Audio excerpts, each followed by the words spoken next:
Welcome to the Drive. I am Dale Lolley. He is Matt Williamson, and we are live from the NFL Scouting Combine here at the Indiana Convention Center in Indianapolis. And this week we're giving Steelers Nation even more ways to consume the SNR Drive content at the annual Scouting Combine. You can listen to us here live each day from 2 to 4, which is where we're at right now on SNR. You can also get our programs, as usual, on demand, where you get all your favorite podcasts. But this week, and for right now this week only, you can also watch and listen to our shows here on Radio Row each day at the Combine on the Steelers YouTube channel.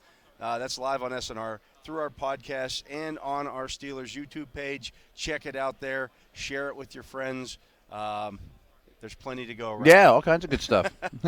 Plenty to go around. And so, Matt, the big news today out of this, we heard a bunch of guys, basically the linebackers, edge rushers, defensive linemen speaking the today. Front seven guys. The one guy we didn't get to hear speak was Jalen Carter. Right. It's not like he was close and He's got gonna pulled come off. speak, Right. and then within about a half an hour of when he was going to go up to the podium, the news came out that he was being charged with a couple of misdemeanor crimes, but crimes nonetheless in Georgia. And we're talking not here about a guy who is possibly a first-round talent. Oh, he's an easy one. He's right. he's the top of the draft. I think he's the best player in the draft. Yeah. Yeah, to be honest. Yeah. And so I'm just wondering, how this changes that perception of Jalen Carter. Well, I think the optics of it happening here as opposed to a couple days ago are going to leave an immediate bad taste in your mouth. But there's a lot of time before the first pick of the first round. So Chicago, Arizona, whomever else will have a lot of time to investigate this. It's fresh on everyone's mind. They'll have plenty of time to talk to him. Unfortunately for their cases, they probably met with him yesterday and didn't know yet, so it'd been nice to have popped a little earlier. I did a little bit of homework, and I don't know if this is 100% true or not, but I heard some quotes from anonymous scouts or whatever that's saying, I don't know any character concerns with him. Sometimes they had to light a fire under his butt here and there. He's an underclassman. He's a little on the immature side, but nothing red flaggish, and there's not anything else out there of public knowledge. So I don't mean to brush it off because, it's a crime and, all those things, but I bet in the end it doesn't hurt him that much. Okay. So I'm just guessing. Yeah. I just think a month down the road, it'll be always out there, but I don't think it'll be looming like, boy, he's not even going to the first round.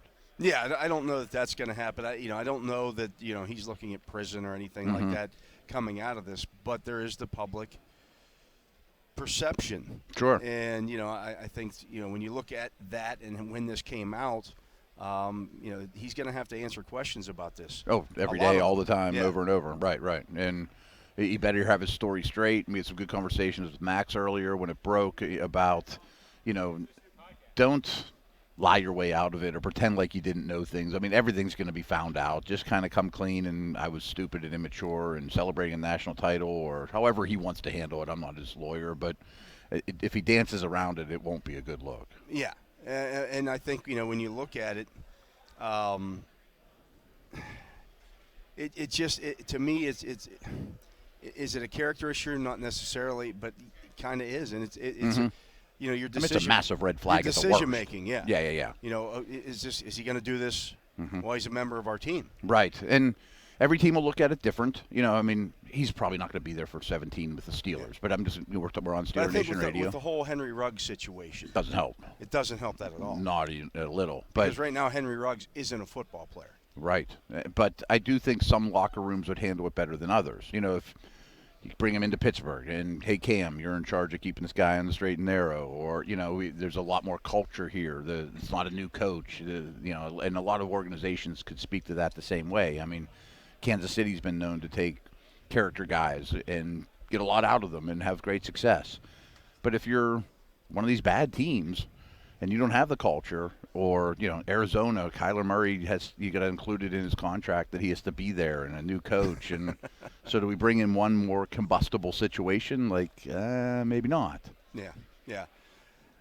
Matt, one thing we haven't talked about a ton is the linebacker position in this year's draft, the off-ball guys. Yeah. I do believe that it's going to be something the Steelers are going to look at. Sure. At some point, they'll probably add one in this draft. Probably. Whether that's high, low. What do you think of this off-ball linebacker class? I would say safety and linebacker is the positions right now that I feel the least confident about. I haven't done as much work as I need to. You know what I mean? Yeah. I would give it an incomplete grade for me. I mean, that's my lack of being on top of it. I've just kept looking at linebacker thinking free agency is so rich with guys. I think it'd be crazy not to land one of those. But that doesn't mean you don't have another. I mean, Spillane, Bush, Jack, all could be gone. You know, I mean, you can't just say, hey, Mark Robinson, you're the two. I mean, that's not going to happen. There's some fans that want that's, hey, we just make that'd be great. He's played like 24 snaps in the NFL. Right. And 12 of them were, or 8 of them were very impressive where he did something explosive. 10 of them he ran the wrong way. You know what I mean? So it's not a big sample size. So whether it's Spillane, Bush, Jack, or outside the organization, they might need 3. I think they do. I think they do. I think when you look at, I mean, if you lose Spillane, if you lose Bush, you're already down 2. You're already down 2. Marcus Allen is a free agent as well. And he's a special teamer. I don't think you want him on the defense. You know? So, I mean, he's a free agent. So now you've got 3 bodies that aren't there anymore. Right. I mean, I think they might need 3. Right. You've got to replace those from guys. What's on the roster right this second. And so we need to dig into the draft. I mean, I'm excited to see the workouts. It does. The more homework I do, the more I like it for picks not number 17. You know, I mean, I don't think there's anybody at 17 that's worth it. But Sanders is the one that could maybe convince me otherwise. And I know some people that I really respect in this business love him. Some think that he's being slept on at this point. But, a lot of edge rusher background, a lot of Timmons, Chad Brown type of, usage for him, which I still think would be in play for this team. Campbell's the one I like for where I think you could get him. I talked to him today. Did you? I started on his interview, and he was talking. He actually said something pretty funny. He said, I think linebackers need to be amphibious. Okay. And he was asked, what do you mean amphibious? He said, well, you got to be like a frog because you have to be able to perform in water and out of water. So he's saying run and pass. Run and pass. Okay, I got to be able to play the run. But I also have to be able to play on the back end and do both. And so I liked him. He's interesting in that he's 6'5". Yeah. He's a bigger guy. Some of these guys, I just walked around to the different linebacker interviews. I bet there's all shapes and sizes. And that was the thing. I'm like, okay, that guy looked more like a bulked up safety. Okay. Or that guy, so I was just Pace judging. from Cincinnati. Yeah, I was just judging what from body types. Like, okay, can that guy add 10 more pounds? What's he going to be? This yeah, it's interesting. This guy's listed at 220 or 225. Can he, Yeah. That guy's listed at 240, but he doesn't look 240. It does look like a very wide variety of body types. But Campbell's 6'5". Yeah. 6'5". So I think the combine's big for him. Like, watch. He's one guy I've done more homework on than others. In that, I know PFF isn't the standard, but he was their best coverage linebacker in this whole group. He won the Butkus Award as the best linebacker in the country. You almost know for a fact he's extremely well coached coming out of Iowa, and the tape shows it. I mean, he knows the game well. 6'5" is great for disrupting, passing lanes and all that. But is he stiff in these drills? I don't even care what he runs as much as I want to see his drill work. Does he get stuck or starts leaning and can't get back or those type of things? Originally when I looked at him the first time, I'm like, yeah, I wonder if he's just a between the tackle thumper type, but he's much more athletic than that. Much more than that, yeah. The other guy that intrigued me that I was listening to talk was Deion Henley out of Washington State. Seems to be gaining steam. He's a former wide receiver. Yeah, interesting. That's a weird transition. You don't see that. So I'm assuming he's got really good hands. Or really bad hands. That's why I put him in the defense. Well, but no, for linebacker, he's going to have really good hands. Yeah, right. for a linebacker. I like, his personality was he was engaging and that kind of stuff. But 6'1", 230. What are you looking for in terms of size-wise from the linebacker position? I do think one key, and I don't, not that they can't live without it, but I think length is unbelievably important at these linebacker spots. You look at Fred Warner. I mean, he has this narrow waist, but he has long condor arms, and Tremaine Edmonds and Campbell, and you're seeing more and more of these guys that you have such a basketball background that length playing defense, especially like in zones and things. I mean, it really cuts down passing lanes, your sight, and you pass a crossing route off a receiver on a crosser from one linebacker to the other. Well, I got a lot more space than I'm with them if I have a couple extra inches. Well, that was so Jack Campbell was talking about. He says, so one play, I'm going to be expected, going back to the amphibious thing. Mm-hmm. One play I'm expected to be in there, and I got to stop the run. Sure. He said the next play I'm out in the slot, and maybe I'm covering Tyreek Hill. You might be. Right. I mean, that's what's asked these guys now. Or then the next play it's Kittle, or you know what I mean, right. I mean, there's all shapes and sizes, or McCaffrey out of the backfield, or so. I think there's a reason these young guys often struggle because they're asked to do a ton. But he looks pretty darn ready. You know what I mean? If plug and play is a term I try to avoid, but I mean, he seems pretty ready. Yeah. Also said he loves to call defenses because he likes to be in charge. He likes to be the guy that handles those. Do you get the impression he'll interview well? Yeah. I bet. It sounds like it. And I got that, and actually I got that impression listening to a lot of these guys that, they've – I think that's a confidence position. Agreed. Because, I mean, you're going to get stuff thrown at you. And you better be it's much like cornerback. You better think you're good. Yeah, or left tackle, or, you know, right. And you got quick, short memory on things whenever you do screw up and get right back in there. And, And if the Steelers were to acquire one of these guys, I do think it would probably be some sort of veteran next to them, whether that's Jack or somebody else from outside the organization. Help the learning process, right. Yeah. So I don't know that he'd get thrown to the wolves, but it'd be great if he could. Yeah, so I think that's an interesting position. You got Drew Sanders there. I'm just looking here at Lance Zierlein's rankings on NFL.com. He's got Drew Sanders number 1. He's got Trenton Simpson at I know he's very high on Sanders. Clemson number 2. He's got Henley number 3. Simpson scares me a little bit. I mean, I think he might be a big safety. I mean, he's going to light it up. I mean, he might be the star of the show in the testing coming up here. But I don't know about the recognition and the linebacker stuff. I have some doubts about that. And he comes in at we'll see what he weighs in when they do the measurements. He's going to be pretty, and he's going to move extremely well. But he's listed at 6'3", 240. He always looked leaner than that to me. He did look lean, yeah. Yeah, and so I am curious what his height and weight is. He has Campbell as his 4th guy. He has Henry Tutu out of Alabama, number 5. Yazir Abdullah out of Louisville, 6. Ventrell Miller out of Florida, 7. There was a guy at the kid from is it Appalachian State? Yeah, he was lighting people up at the Senior Bowl. At the Senior Bowl. I don't even obvious see him explosiveness on a lot of these lists. But it's still a little early in the process. Lance just might not have written him up yet. You know what I mean? So he's not going to stick him anywhere.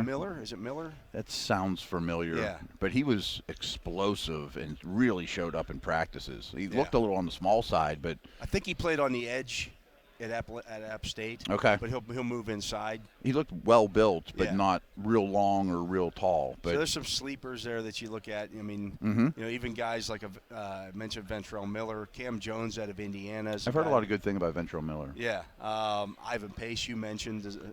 People think he's going to test extremely well too. Yeah. His change of direction stuff, his 40 times. He's going to be smaller, but he's a modern day productive linebacker. But a lot of these guys were guys who were recruited as safeties. Right. Keep growing. Hey, put 15 pounds on. We're gonna move you to linebacker. Yeah, and we need you to cover, and especially in the college game with those wide hashes, like you got a lot of room here. You might get a slot receiver. You might just have tons of space to carry. So, I think the more I look at the linebacker class, the more intrigued I am with it. It's not like I don't know about that guy. I don't know about that guy. So the more I learn, the more I like it. But I'd be very concerned if they went in to the draft and had to totally rely on the draft for linebacker help. Yeah. Even if Jack was still around. And the Steelers aren't going to do that. I wouldn't think. I mean, they've never operated that way in the past. They've always gone into. They can line up and play the day the draft happens. The day the draft happens, they will have 22 starter capable or guys who have started games in the NFL for those 22 starting spots. I can live with that guy. Yeah. Maybe he's not my favorite starter. I'd love to, go past him, but if we have to play week 1, that's fine. I can live with it. And Kevin was always tremendous at that. I always thought, setting themselves up so when the draft does roll around, you don't have to reach, and the whole world doesn't know, well, they have to take a linebacker. Yeah, they don't have a guy for that spot. You're just showing your cards. Draft that. Right.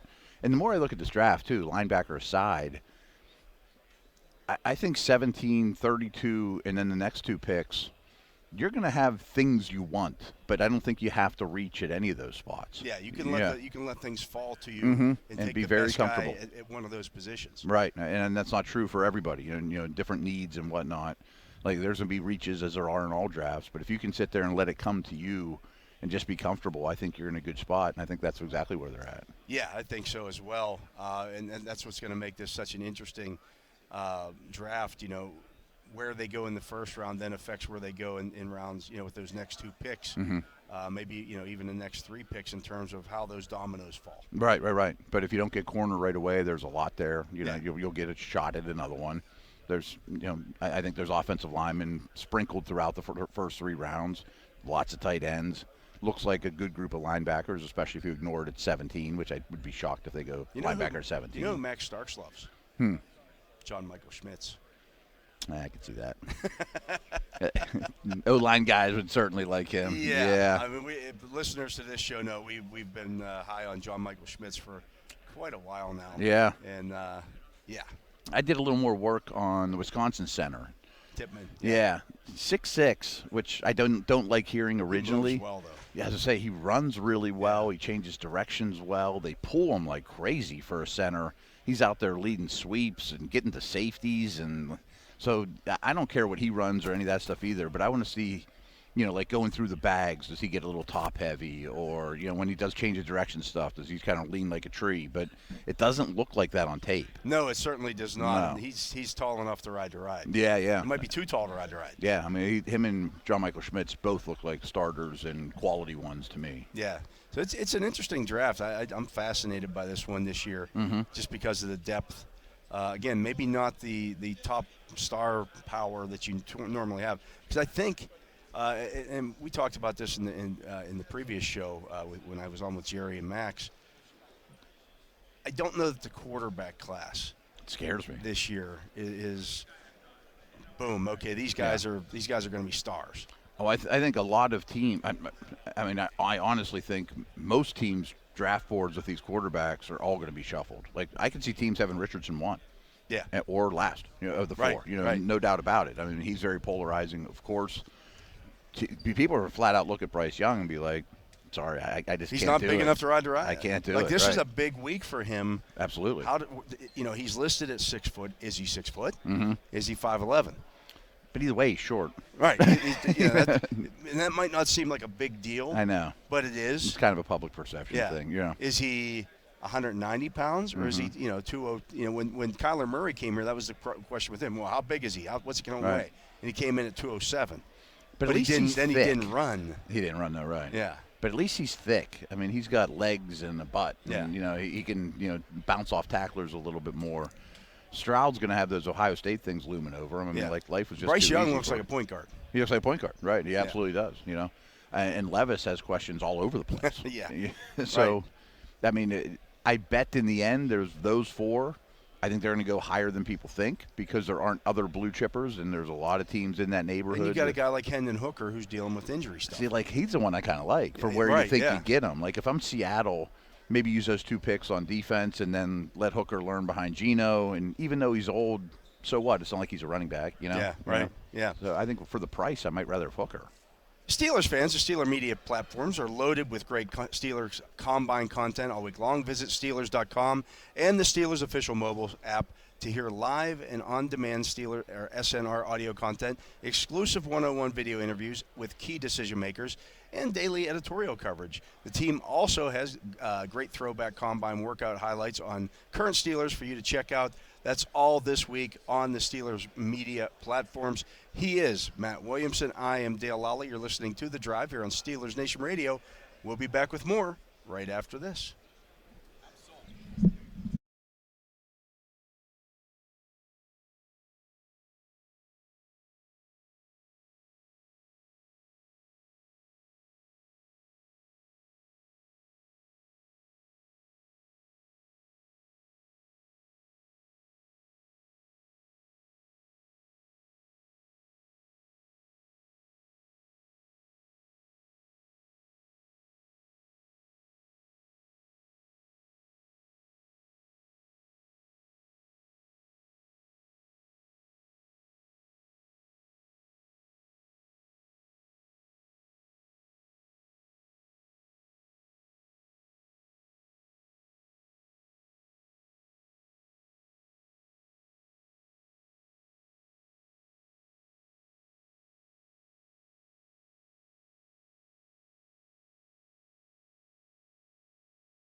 Welcome back. I am Dale Lolley. He is Matt Williamson, and this is our live ongoing coverage here on Steelers Nation Radio from the NFL Scouting Combine.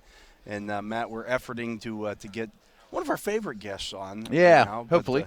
But, hopefully that happens for us here. But this is a tough room to work this year.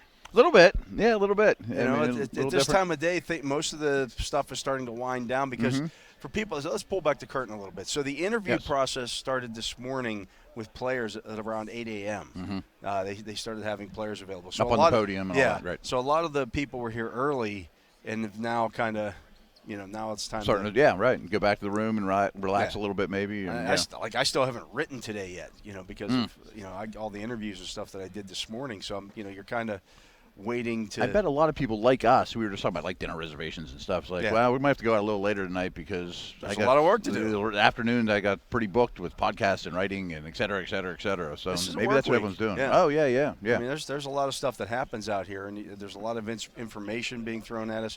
We still don't have heights and weights. Yeah, on these first guys here. Do you know when we'll be getting? I would assume by tomorrow morning we'll start to have that stuff to become available.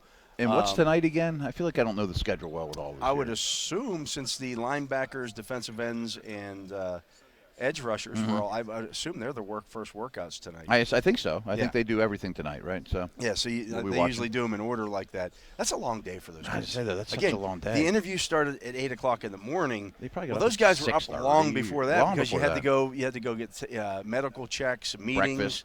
Breakfast, right, all that stuff. I mean, I doubt they were like, "Hey, go take a nap at noon." Yeah. I mean, they just monopolize every minute of your life while you're here. Now you might sneak a nap in while you're waiting for an MRI or something. Right, but that's not much. And you've had a tough couple days, and you flew here, and you might even have jet lag, like what time zone you came from, and all that kind of stuff too.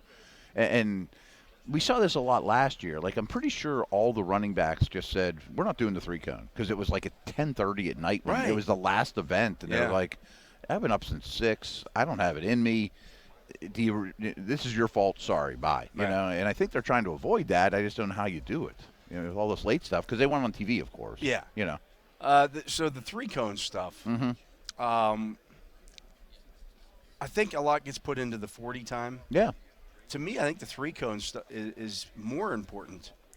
Definitely for edge rushers, tight ends. I think it's kind of more important for everybody. It's more football. Yeah. I mean, like how well do you change directions? How well do you change directions? You're able to dip your shoulders. You keep your balance. Yeah. How well do you corner? It's a sports car. You a sports car? Can you corner? Yeah, absolutely. That kind of shuttles stuff. as well. Here comes our guest here. All right.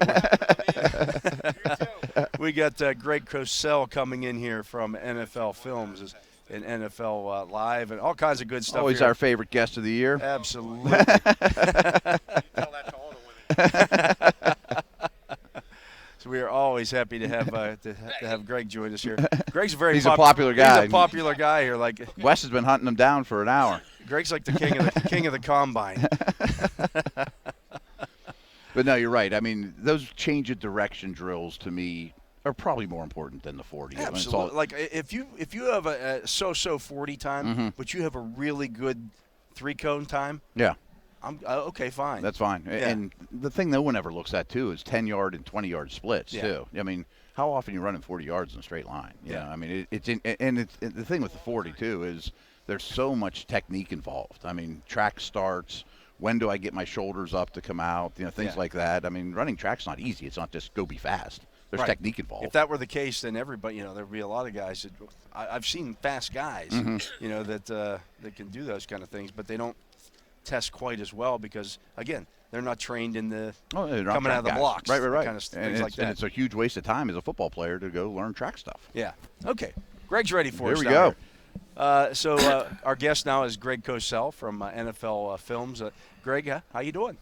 Well, my change of direction isn't quite as good as it used to be. Yeah. Other than that, I'm doing okay. And my 40 is probably a little slower, too. Slow? Yeah. So how many years at NFL Films now? I just finished my 43rd season. 43rd. Wow, that's awesome. Congratulations. Yeah, that's I've been great. coming to the Combine, I think, since 1998. Wow. Very cool. So you've seen a lot of stuff here, seen a lot of crazy stuff here. Have you seen anything like what happened with Jalen Carter this morning? I mean, you see, I can't remember, specifics, but I mean, obviously, I did speak to a scout who would know. He's very connected with the SEC, who did tell me that in his mind that's not a surprise, that Carter is a guy that they've struggled with all year, and they've just been at Georgia. They just try to get him to the games every week. That there's issues with him on a regular basis. I don't know what those issues are. I'm just reciting something I was told by someone who would know. See, so that was an issue last year that cropped up with George Pickens. There was this, there were some problems at Georgia. And then he comes to the Steelers last year. They didn't have any problems with him. So I don't. Is it a Georgia thing? I don't know. We don't know that. Although I could tell you that I thought George Pickens was the best receiving prospect in the draft last year. I remember this time last year you thought Pickens was the best receiver and Pickett was the best quarterback. So I did think that. Yeah. Where are you at on Pickett now? I thought Pickett had a really solid rookie season. I thought he improved clearly. There's some things he definitely has to work on. We can discuss those if you like. Sure. But I thought, this is not an X and O point, but I think the one thing you clearly see with Pickett is he sees it. It's not too fast. He's out there playing in a sense the same way he played in college. Okay. He's not frenetic. He's not chaotic. He sees it. He knows where to go with the football. I think that one of the areas he needs to clearly work on is he does have a tendency at times to leave the pocket too early. Yeah. I think that ideally that comes with more experience. He did that at Pitt on occasion, not as much as he did it with the Steelers this past year, but he does have that tendency that needs to be cleaned up because what happens is you leave throws on the field, and you don't want to do that. Statistically, advanced stats, whatever, the two areas that most rookies struggle, and including him, and his numbers were quite bad, to be honest, is 10 to 20 yards, that intermediate range, and red zone. Right. Is there any reservations that, hey, he's never going to get it? I mean, those are the hardest throws to make. And I also don't think their offense presents a lot of 10 to 20-yard throws. Yeah, that's a good point, too. I mean, I think you can – I know Matt Canada, you guys are Pittsburgh. I know, I don't rip coaches. I know Matt Canada came under a lot of fire but for Steelers fans, and I know he's back because, Mike Tomlin, obviously, as does the entire Steeler organization, believe in continuity. They don't make change for change's sake. So we'll see, what happens this year now that Matt Canada has a year with Kenny Pickett and they can figure out strengths, limitations, best way moving forward. So you need to give that another year. But I don't think their offense this past year necessarily presented a lot of those kinds of throws. Yeah, and not a lot of in-breaking routes. No. Right. No. It was interesting in that 2 years ago with Ben Roethlisberger, the offense was almost exclusively within 10 yards. Right. And then this year, right. It was not. And so I don't know that we've actually seen what Matt Canada's offense is supposed to be yet. Right, and that's why it's hard to answer that, and I think you need this offseason and this year to get a really better feel for that because they'll tell you now, look, you can watch a quarterback in college all day long. This is what I do. I sit and watch tape, okay? Some I get to know a little bit, most I don't. So I can't speak to the personal part. But you watch tape, and even when you feel really comfortable with a player, until you're with him every day, coaching him, seeing him, and then perform in games, when it really matters, there's no 100% certainty. I guarantee when the Steelers drafted Pickett, they felt really good, okay, because Pickett is that kind of guy. It means something to him. He's smart. He does the right thing. I wouldn't call him a high level traits guy, but he certainly has enough traits. But until you're with someone every day, see what they do well, see what they're most comfortable with, see how it plays out versus different defenses, different pressures, you don't really know. So now they have a much better sense of that because he's played. Yeah. So now full off season. Right, now you get an off season, another off season. So now we'll see this year how Matt Canada and the offensive staff really feel. Here's what Kenny does well. Right. Here's what we want to sort of stay away from. Now you can build around him as opposed to building around what you thought you were going to do with Mitch Trubisky.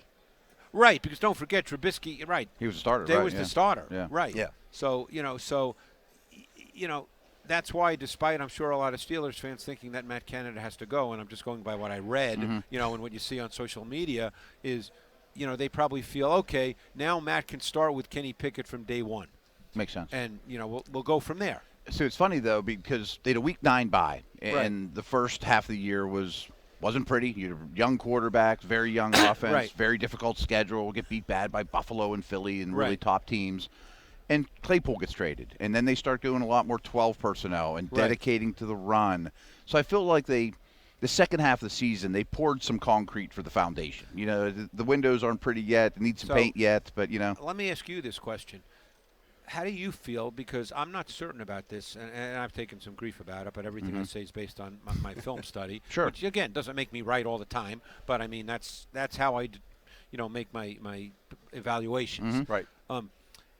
Do you think that Najee Harris can be the foundation and starting point of their offense? Do you think he's a good enough back to be a high-volume runner who can keep you on track, keep you sustaining, put together a play-action pass game, in some way be almost like, and this might have a negative connotation, but this is kind of where you're going if you're going to do this, be like the Titans were.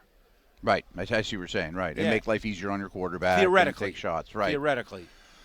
He's not Derrick Henry. I mean, that's for certain. Right. I mean, right. Henry's a special player. He's probably going to the Hall of Fame. Volume, toughness. I think he has a lot of untapped potential in the passing game. Right. That you see in practice, but you haven't seen in games as much. Protection. But the biggest problem to me in the offense, aside from the Pickett zones that he struggles in, is they're just not explosive enough overall. Right. And you're not going to get that from him. He's not going to – Henry will break off 80-yard runs. Najee Harris is not that kind of back. Yeah, right. I mean, I think he has the other stuff, but I don't think he's going to help the big play problem. I think he's more mid-career Zeke Elliott, where he's going to grind and grind Right, and he's grind. a grinder. Mm-hmm. Yeah, he's a grinder and a sustainer, and ultimately, is that where you want to start? I mean, look, obviously, when I say start your offense, he's going to get the ball. Mm-hmm. But the question is, are you looking to give him the ball? And these are just numbers, but they're reflective of tactics. Are you looking to give him the ball 270, 280 times, or more like 200 times? There's a big difference there. Yeah. Because he's not really a high yards per carry back. Right. No, I don't think he ever will. But neither be. was Le'Veon Bell when they had Le'Veon Bell. A little more. But Lev didn't break off a bunch of big runs, though, either. There were more 10s and 20s. Yeah. But he's never going to break the 70. Right. Either one of them. Yeah. Right. So they're similar. So, in that regard. I'm just curious. I mean, I don't know the answer. I'm leaning toward no, but, it remains to be seen. I think they've got a pretty good receiving core that I'm really, I think they could have a pretty explosive pass game, and that's what I'm really curious to see with this offseason, what they choose to do, in terms of building the offense. Pickens, to me, is complete. I think Pickens can be a great receiver. Deontay Johnson, because they signed him, right? Yeah, he's locked up for a while. He's locked up. I mean, I think he's a pretty good receiver. I know. I guess he didn't score a touchdown. Didn't score touchdowns. But fantasy people are mad at him. Yeah. But, right. But so and then the number 3 receiver would be who at this point? Austin and Anthony Miller, Freiermuth, maybe a name to be added and to the mix. Freiermuth is a nice tight end. I mean, I really liked Calvin Austin coming out of Memphis. I'm curious. I guess That's this was exciting. kind of a lost season for him.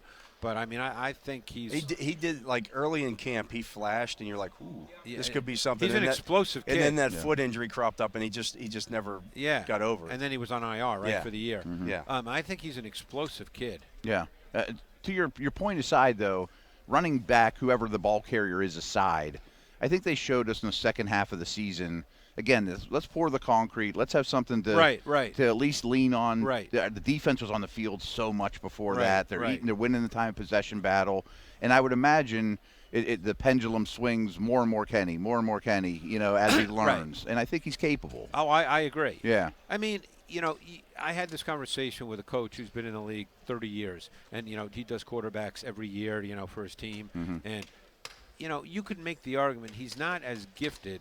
But stylistically, Pickett is like Joe Burrow. Right. He's not. That's a high ceiling. But Right. He's not. I mean, obviously, Burrow is the highest level of that kind of quarterback. But that's the way Pickett plays. That's the style with which he plays. I actually had a great conversation with someone who's not coaching now, but coached in the league for years and years, an offensive guy, and he thought that, for instance, C.J. Stroud and Kenny Pickett were very, very similar. Really? Okay. So I mean, that was my next question: is how would you compare Pickett to this class? Yeah, Pickett is is a pretty good traits quarterback. He just doesn't have, what people would consider a big arm. Mm-hmm. He's not a power thrower. He's not an explosive thrower. Right. He's not a twitchy thrower. And Burrow isn't either. No. No. I mean, he's very accurate. And Right, he's a great right. passer, but he's not a power thrower. Correct. Yeah, right. That's exactly right. Yeah. That would be the one knock on Burrow when he came out. He wasn't really a power thrower. So the question is, Pickett, that kind of quarterback needs to be a really subtle, nuanced, disciplined kind of player, and I think Pickett can be that guy. Mm-hmm.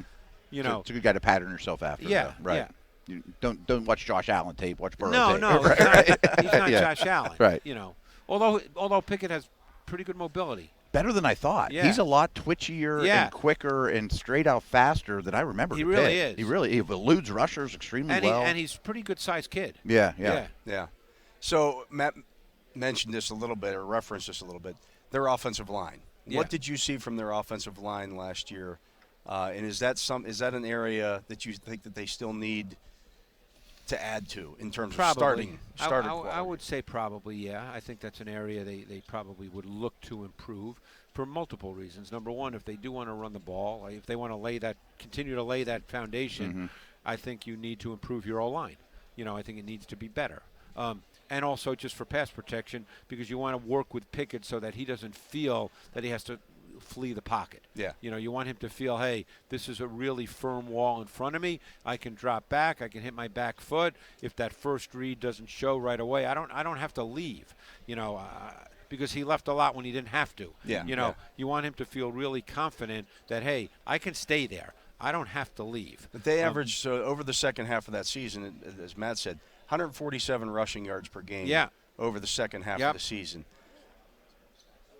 Could you see? I mean, do you see them looking at that, going, well, if we run these guys back, we're going to be okay there? They certainly could say that. Yeah. Yeah. Depth is an issue. And Yeah, right. They were very healthy this past yeah. year. I mean, look, the one thing I'm not doing, and I'll be totally honest, is I'm not charting each offensive line. Right. So right. I mean, I don't know how they grade, more at left tackle. I don't know how they grade, certain players. That I don't know. I mean, when I watch tape, do I notice the positive and the negative? Yeah, but I'm not sitting there on each play watching all 5 offensive linemen. Yeah. So I can't speak to that. To me, it's more of a philosophy of how do they want to play. Right. What's your thumbnail on the defense? They have 3 stars. Right. When Watt's right, Hayward, Minka. Right. How are you with matching their zones, and they don't blitz as much as they used to? They play a little more man. They need major upgrades at linebacker. I thought that's the weakest area of the team, the second level. The reality is here they had Bush, who was a top 10 pick, and they signed Miles Jack, and the linebacker who played the most snaps is Robert Spillane. So, they need upgrades at linebacker. We were talking about that last segment. Bush has clearly not been the guy. I mean, is he a free agent? Yeah, I don't think he'll be back. Right. And is Jack a free agent? No, he's signed for They next could year. get out of his deal if they Right. want, but Spillane's up as well. Right. So it's going to look different. They need linebackers. Whether, they sign guys or draft guys, they need major upgrade at the linebacker position. How do you, what's your view of the corner position? I think that, Sutton's a free agent. Sutton's a free agent. And that's big. Yeah. I think that'll be definitely addressed in the draft. I don't know how much corners you've watched this year, but they have the 17th pick, the 32nd pick. I haven't done corners yet, so but it looks like a really deep corner class. It does. And they have some premium picks. Yeah. I bet they draft an outside. One of those corner. top 3 picks in the top. They have 3 picks in the top 49. I mean, it's going to be a corner. The 2 guys I keep seeing, and I don't read what people think of guys. I just see the mocks, because I don't like to read anything until I look at it myself. Right. But I've seen Gonzalez from Oregon and Witherspoon from Illinois. They probably won't be there. I guess someone like Haley Ringo, who I've done some work on, he could well be there. I think it depends. Everyone likes Joey Porter's kid, of course. Yeah, I haven't done him yet. With the Steelers, I haven't done him yet either. So I think, it depends on how you want to play. If you want to play a lot of man, do you want to play more zone? I actually thought the Millette kid did really well in the slot. I thought he was kind of a stabilizing force in the secondary. He's a tough guy. I thought he played pretty well. Yeah, it's an interesting build. They went more 3 safety sets in the second half once they got KZ back as well. Yep. Is that something? Are you seeing that more around the league too? Around the league, Big nickel has been big. Yeah. Well, you're talking about 3 safeties when they're in in like their sub, As a base almost. as a base Yeah. almost. Yeah. A lot of teams are doing that in the league. They play big nickel. And You I mentioned think, the linebacker problem. well, and plus Their I 11 think best guys. It 3 of also them are gives you a safeties. guy with the tight ends that are athletic. You get a Yeah. safety instead of a linebacker. Yeah. Are you seeing this trend on defense as much too? That hey, we all loved Mike Hilton when he was here, but the little slots seem to be getting phased out a little bit. You're not seeing as many Welkers. You're not seeing as many Edelmans. Right. You see Kittle. You see Kelsey, Right. Ingram, guys like that. Steelers tried Claypool in the slot. I see more big slot receivers, which then means maybe more Well, Brian Branches in the slot. Brian Branch, I've done. He's a really good prospect. That's his favorite over here. Really good prospect. Yeah, I like him a lot. Yeah. You know what? The way I'd answer that is I think you're seeing teams that are more multiple with their receiver location. In other words, with very few exceptions, you're not seeing a team say, well, this guy's only our slot guy. Mm-hmm. So what's happening is you're seeing receivers you think of as just outside receivers playing more in the slot now because teams are being more multiple with their receiver locations. Okay. So I remember the Bengals used to line A.J. Green up in the slot. Correct. That never happened 10 Julio years Jones ago. started right. coming Right. in the Tyreek. slot. That's what you're right. starting to see now. So with very few exceptions, you're not seeing a team just line up one guy in the slot. Okay. So you're seeing much more of that. So you need more multiple chess pieces on defense. Right. Of course. Which is the way the game's going. Sure. Yeah, absolutely. Well, we will let you go. We've taken up enough of your time. Our guest has been Greg Cosell from NFL Films. Appreciate talking to you as we always do, Greg. You do great stuff, and I know all of our listeners out there love to hear your input on Absolutely. the Steelers. They like to hear you talk a little Steelers here. But he is Matt Williamson. I am Dale Lolley. You're listening to The Drive here on Steelers Nation Radio. We'll be back with more right after this.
Fun talking to Greg Cosell Yeah, there. always on my highlights of the week. Yeah, Yeah. you get giddy. That's like getting Christmas. Right. This week, we're giving Steelers Nation even more ways to consume SNR Drive content at the annual NFL Scouting Combine. You can listen to us live here each day from 2 to 4 on SNR. You can also get our programs, as usual, on demand, where you get your favorite podcasts. But for this week, we're also making sure you can watch and listen to our shows here on Radio Row each night during the Combine on the Steelers YouTube channel. That's live on SNR through our podcast and on the Steelers YouTube page. Check it out. Lots of other good videos on there as well. Lots of stuff to see.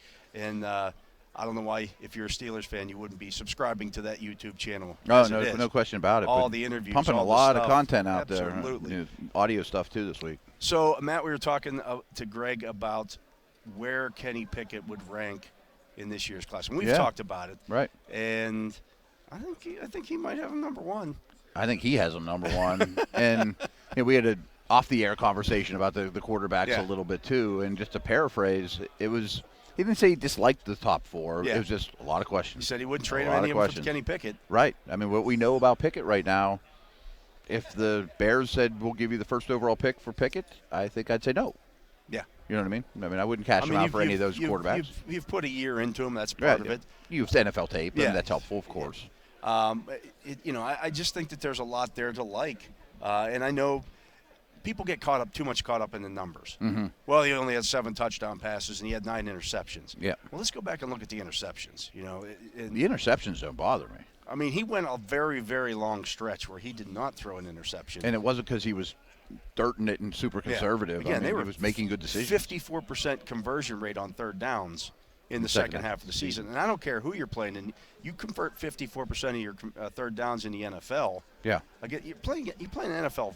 You're not playing. You're not Alabama playing. Southern Utah. No. and people might even say, well, the schedule was easier in the second half of the season. It was. Of course it was. But not only were they 54 for the year, if you look, or for the second half of the year, but for the season, I don't think anyone's going to fight me that the best 6 teams in the league are the Bills, the Chiefs, the Bengals, the Cowboys, the Eagles, and the Niners. They're the only teams ahead of them for the year in third down conversions. Yeah. And we saw how ugly it was to begin the season. I mean, first downs were hard to come by. The 6 best teams in the league are the only ones ahead of you in third down conversions. See, and that to me, when I look at the offense, okay, yeah, they were missing the splash plays over the course of the season. They didn't have a lot of that. But they consistently moved the football when Kenny Pickett became the quarterback. And some of it was staying ahead of the chains. Yeah. But there were some other things that were very Pickett-centric, where I'm not picking on Ben, but being able to pick up 2 yards on 3rd and 2 just as a plunge, or play breaks down and he scrambles for 7 yards, slides, gets out of bounds, whatever. But he converted a lot of 3rd and longs, too. Yeah. I mean, with his arm.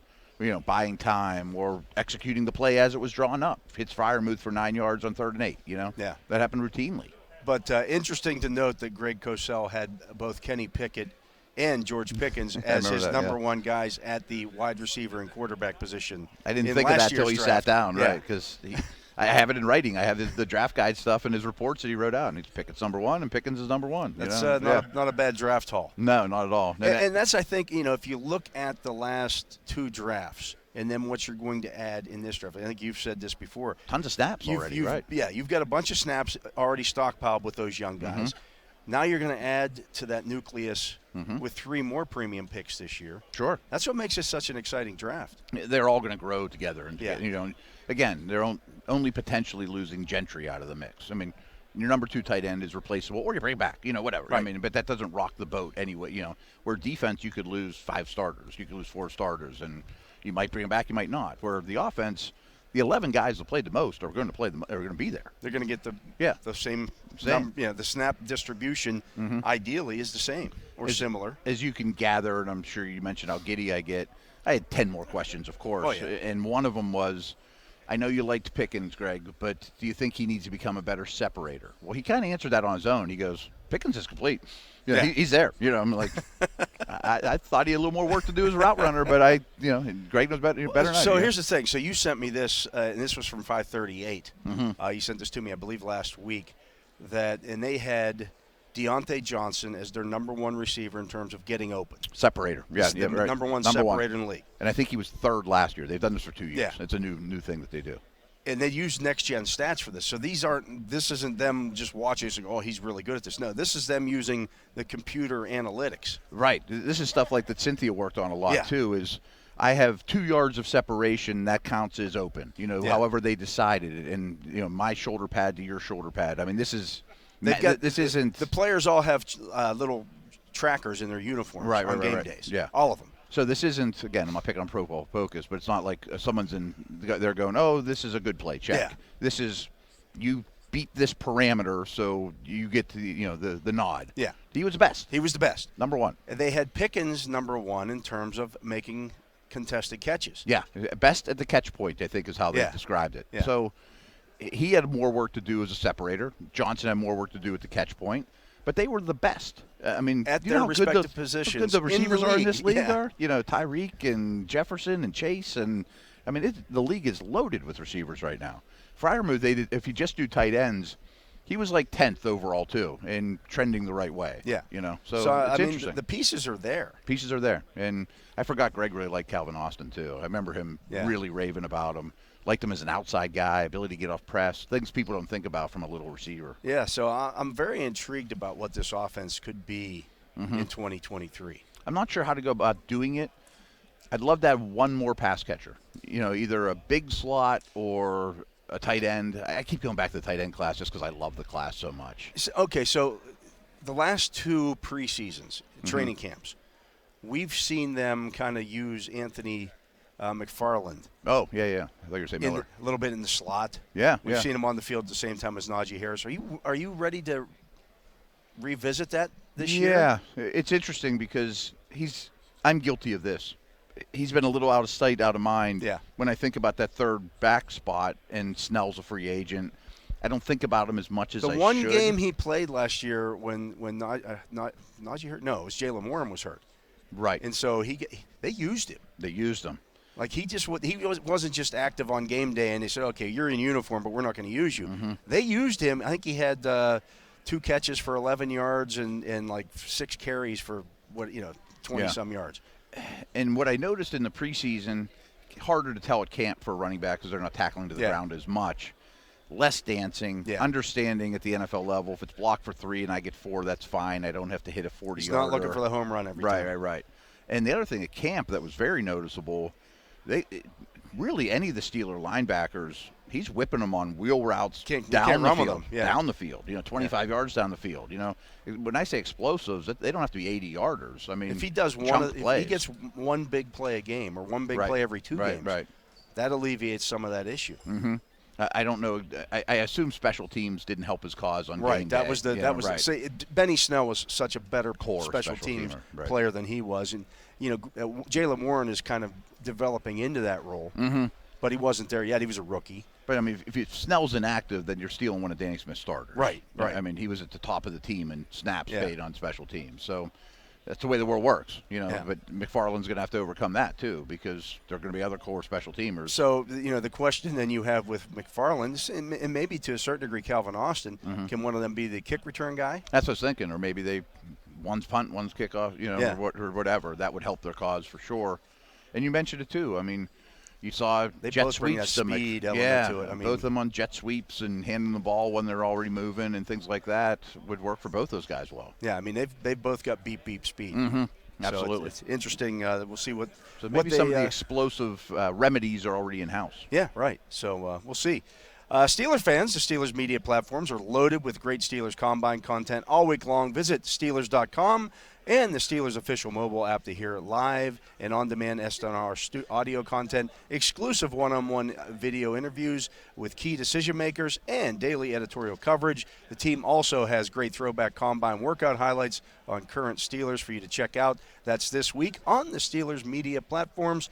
He is Matt Williamson. I am Dale Lolley. You're listening to The Drive here on Steelers Nation Radio. We'll be back with Hour 2 right after this.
Welcome back for hour 2 of The Drive here, live from the Indianapolis Convention Center, or the Indiana Convention Center. I always get that wrong. We're in Indianapolis. I would never correct you.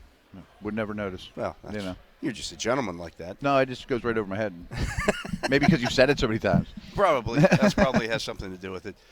So we'll get a chance to see some workouts tonight as the combine starts. This is when it really starts. Yeah, you actually see sort of football things and athletic stuff. Things, yeah. But we all get excited about the numbers, too. Whoa, did you see that? How about that? How about that? Right. Did you see that rep? Yeah. That kind of stuff.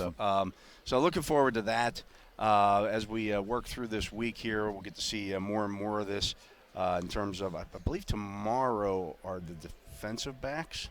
I don't know the schedule. They've flipped the schedule well, around. Usually, it used to be the quarterbacks were first. Right. And then you went through the week. Well, I'm pretty sure what they wanted was the quarterbacks on Saturday night. Yeah. Because people are going to watch. Right. So that's how it lines up. Changed the defenses got changed things up a little bit this year. Yep.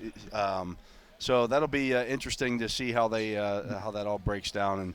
And I think the linebackers, the edge rushers, this might be the best position to watch. They're going to put on a show. Yeah, tonight. Just in terms of what they look like, the length, what they look like in their spandex, and the builds, and the way they move is rare. I mean, we've been joking on the early show. I mean, with Max about all these velociraptors and all these insane people hunting quarterbacks now, and there's so many of them in this draft. Miles Murphy and the Texas Tech kid. I mean, all these long Van Ness and guys like that. I mean, it's a little crazy.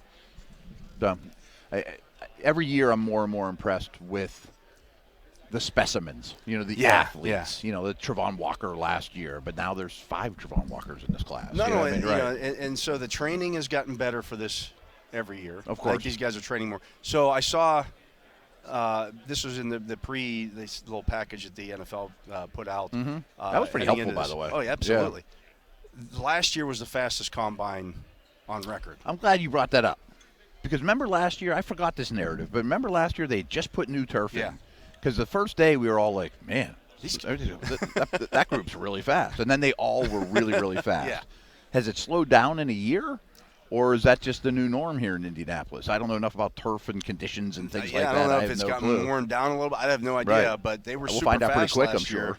I expect them to be as fast, if not faster, this year. Yeah, I just think these level of athletes, particularly in the front 7, are just faster, more explosive. That's where the game is trending. Yeah, and I think the linebackers, though I think there'll be linebackers around the 4.4s. So last year the big thing was the defensive tackles were running 4.8s and 4.7s. Mm-hmm.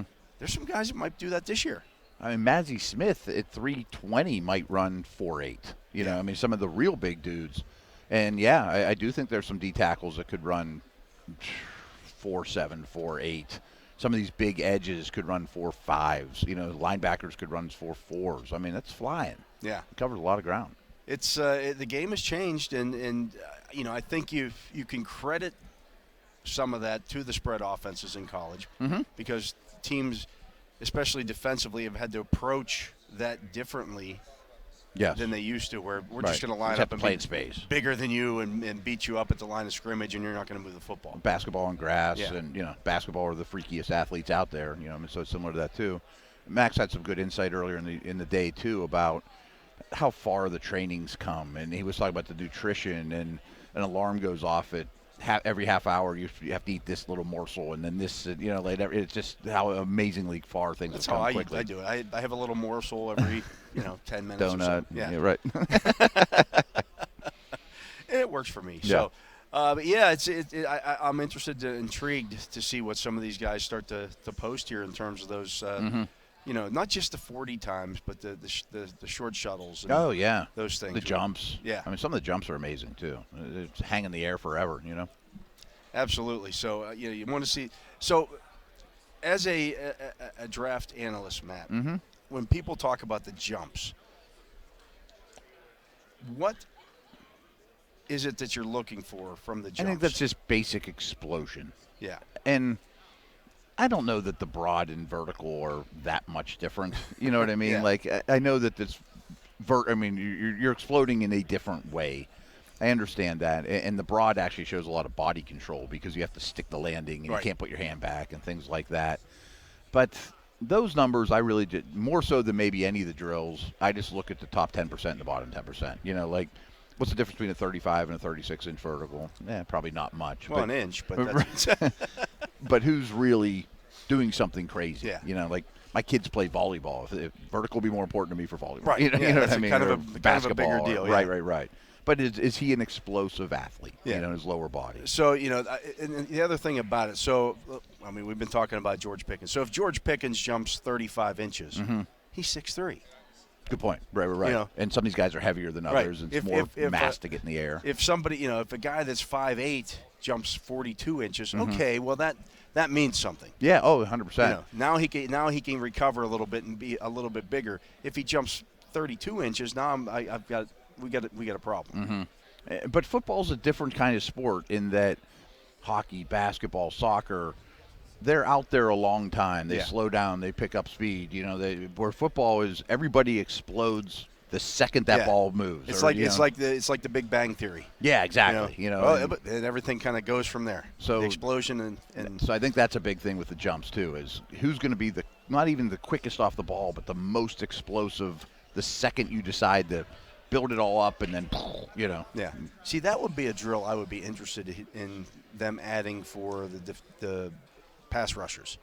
Okay. What's your get off? Yeah, right. And that's different than a 10-yard split. Yeah. Like, hey, you get in your stance. You know, like you're rushing the passer. We're going to move the football and we're going to measure it. Yeah, and here's your goal. Get to there as quick as you possible. But don't jump off sides. Yeah. You leave early, we're going to penalize you for that. We're going to move a football on a stick or whatever, and, you know, you explode from point A to point B, which is only 8 yards or something like that. Because the best pass rushers in the league have great get-off. It's a real Steeler trait, too. I didn't realize this till late, but even in college, Highsmith and Watt were like the best going out there. They must go out of their way looking for get off, maybe more than other teams. I know they stress it with Carl Dunbar, who he works with their pass rushers on that get off, and that's something they do every day in practice. Yeah. And they do it in the off season. I mean, every single day they are together, they're working on that get off speed. I mean, I'm sure Max could tell you too. I mean, if he gets off a little quicker than I do, and I got to move my big body, and I know I'm going to be slower than him, and I'm already at a disadvantage because his quickness off the ball was that much better. Now you're forcing a false start. Right. Whatever it may be. He oversets. By the way, you're on the road and there's crowd noise and you can't hear. I mean, it's very, very important. No question. That would be one I'd like to see for the edge rushers. That's not a bad call. Yeah, I can see that. Yeah. What's your get off? Yeah. And if you're slow getting off the ball, stance, though, not on a track. Right. That's interesting. Yeah. If you're slow getting off the ball, I don't know that I'm. You could get better at it, but. You know, I think of like a Jadeveon Clowney being kind of slow off the ball, and then he mauls you with the big power and the long arms. But if you were a little quicker, get your hands on you quicker, you know. Yeah. So I think that would be something I want to see. What else, is anything you want to see from the defensive backs that they don't do? They do a lot of hip stuff. I mean, nothing off the top of my head. I mean, I think the D-back drills are very good. I mean, the people that are real D-back coaches will tell you should do the W drill 8,000 times. You can't do it too much, which is you make a W, back, forward, back, forward, back, and then break do it out the of opposite direction. Right. You know, plant your foot, drop forward. The hip. You know, right. So they do all those things. They do those turn and run drills. You know, where eye on the quarterback, and as soon as he cocks his hand back, they have to flip their hips, and that stuff's really important. You know, like Kylie Ringo, is big and fast, but does he have oily hips? I don't know. I mean, he's 220 pounds or whatever. Yeah, so that's what you watch out of that. So conversely, how about the offensive lineman? Anything? I know Max wants to get rid of the bench press. Yeah, I think the bench is dumb. It's too dangerous, but the bench would be better if it was 350 pounds for the O-lineman. But I don't even think I care about bench. I would rather have them do squats are dangerous, but some sort of lower body power. Maybe it's a leg press. That's a little less dangerous. Or maybe you might want to measure what's their punch power. What's their punch power? The punch. That wouldn't be bad either. I mean, Drago could do it 30 years ago. Right. Yeah. And we're not putting boxing gloves on them, but they could hit a bag and the number would register. Yeah. I bet that would be really telling the more I think about it. Yeah. Here it is. Line up wherever you want. want. Look at this guy. I mean, he jolts you. Yeah. He's getting 600 pounds of pressure on. Yeah. In one blow, because that really comes into play. Yeah. And you could do it two hands. You could do one. A lot of guys are A lot of guys are bad separating their hands. They don't work independently. Yeah. That's a hard thing to do.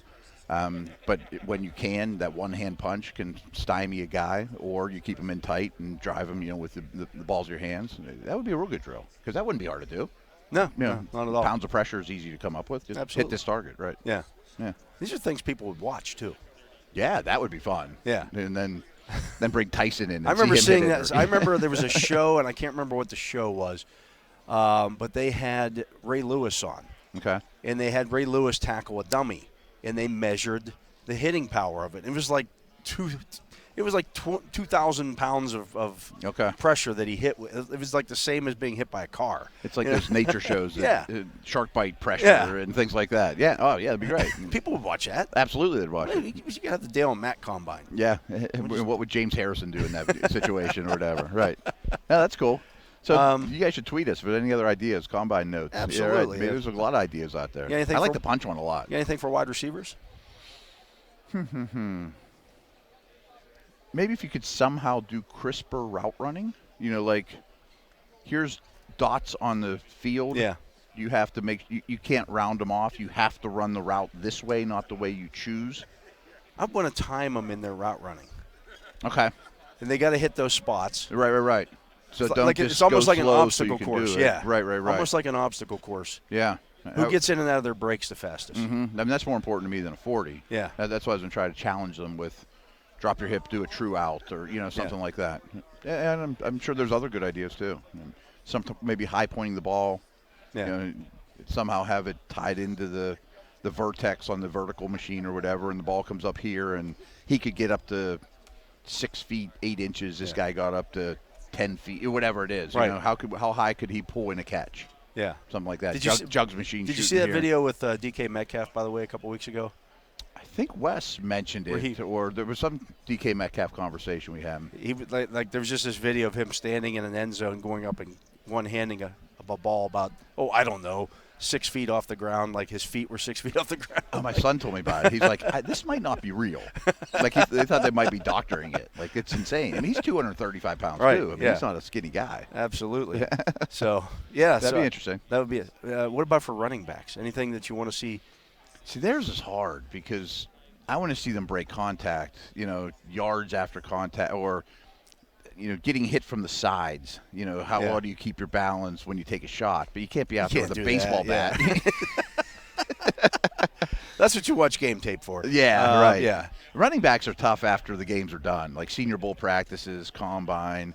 Because kind of like Greg was talking about with Najee, like one of his greatest traits is just you can availability. feed him Yeah. and feed him. Emmett with one shoulder and Walter Payton, those guys. That's why just when keep I giving them the ball. compared when he asked what my or Zeke, yeah.